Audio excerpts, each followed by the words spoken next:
Did you have to do anything to the suspension? Because an 85 kilowatt hour pack, it's quite heavy, right? You're talking about almost 900 pounds, I think, of battery modules, right? Plus the boxes and all the stuff that you end up doing. So, I mean, you got to bear in mind a VW bus, like a Splitty, that one that's behind you there. That I mean, I don't know what this is in pounds. I'll have to convert it to American. So yes.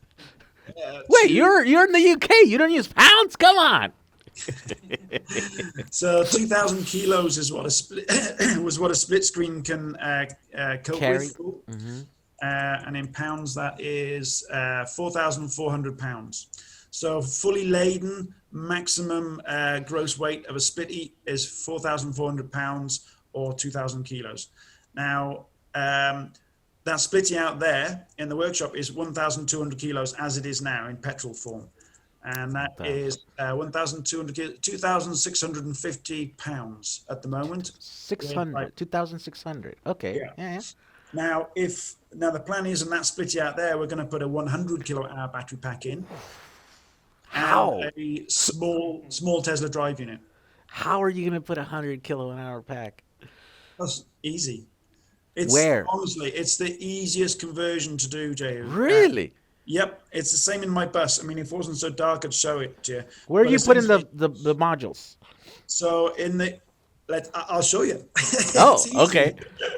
Yeah, So- 'cause- So if I just finish off with the weight side of things. So at the moment, that split screen is 1,200 kilos, which is, what did I say? 2,600 pounds. it's light, by the way, because the ones like the Sambas, they have all the glass and stuff, they end up being around 3,000 pounds.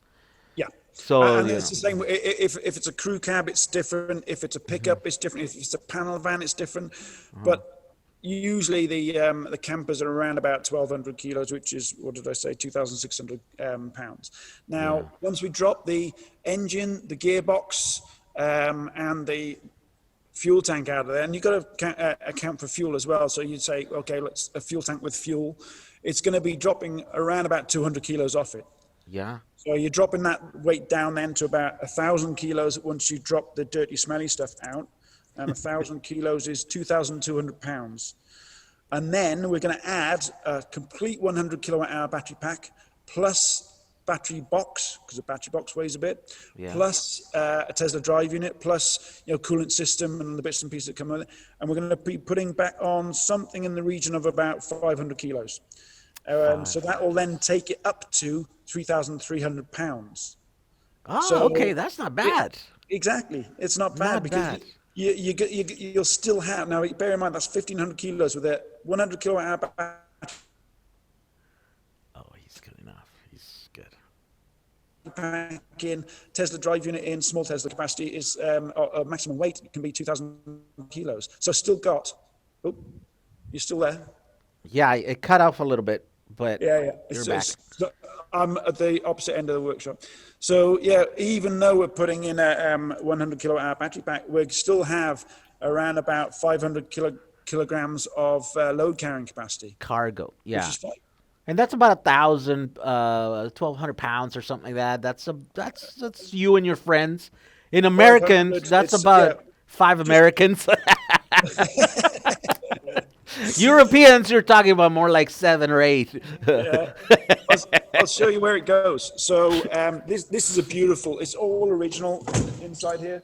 So if I just open this up, the interior is just. It's all original. Oh wood. yeah, it's lovely. got it's all set up for camping. Yes. It's even got the original, Yeah, look at that. Yeah. Oh man, those are awesome. Those are awesome little vehicles. let me show you why it's let me just grab I was going to grab a tape measure, but it's gone. Okay, so you see that box down there? Uh-huh. So Oh, I that's the see. drivers there. That box is literally exactly the right size to fit a complete Tesla Model S battery pack. No way. That box itself? That box alone? Yep. So No what way. you've got is from there to there is 27 inches. A Okay. Tesla Model S module is just I think about 26 inches. Yeah. So by the time you put the bus bars on the front and take the cabling around the side and stuff, you're probably going to be coming out to literally about there. Yeah. So Okay. maybe half an inch more, but that's about it. And then height wise, so you're talking about a Tesla module on its side. It's about a foot tall. And that, believe it or not, is exactly a foot tall right there. What? Oh, so you're gonna put him standing up like Yeah, that? yeah, yeah. So, and if you stand them 16 all the way across like that, it literally comes to right there. Wow. Okay. So I see. it'll all be hidden underneath that cabinet there, underneath that seat. Oh, wow. So it's 16 gonna be modules. kind of front heavy. Um, It's literally mid mount because if you look, it's mid mount. Yeah. that's literally bang on in the middle of the vehicle. So Yeah. in my crew cab, it's exactly the same, and it handles great because all the weight's in the middle. Yeah. Okay. Now, the only Wow. thing is, you lose a bit of storage there, Yeah. but you got to bear in mind that essentially your whole engine bay is then free. So essentially, That's your right. engine, If you're putting a Tesla drive, there's like nothing down there. It's just yeah. I mean, in my bus, my engine bay is essentially my another storage space. wow. So That's you crazy. then end up with all the way from there to about there inside the engine bay as a new luggage space. So you actually, bizarrely enough, end up with more luggage space when it's electric than when it's petrol. No way. That is going to be a pretty amazing. So here's the thing. I thought we were like cool because we put 14 modules on a bay window, right? And we put them all on the floor. So we didn't like it's so on the inside that bay window is set up similar to that. It's got the little kitchen thing and the sink and the stuff, right? So we didn't go in the inside at all. So we didn't lose any of that. And then at the bottom, it's all evenly. I think it was a little bit front heavy. So he has to figure out how to lift it up a little bit so it's back to stock height. And that's cool. But I mean, you're doing that on a split window and you're putting 16 modules. That Yeah. is, that. I don't think nobody's done that. I know that Selectric's done a few conversions out here and they've never. I've always been like, come on, put more battery in there. You know, it's like, what is this? You got 60 miles, 80 miles range. It's cool, but now, come on, you know. Well, Um, if you go on our social media, like Instagram, Facebook, and Twitter and stuff, if you go back like about a year, maybe two, you'll see how I did my bus. So you'll see underneath the back seat, like 16 modules lined up like a pack of cards, and the bus bar yeah. between them. You'll see, and it fits like The a glove. crew cabs are a unique thing because they have all that giant space in there, right? Like I know Correct. Michael has a crew cab and he has a bunch of batteries in there too.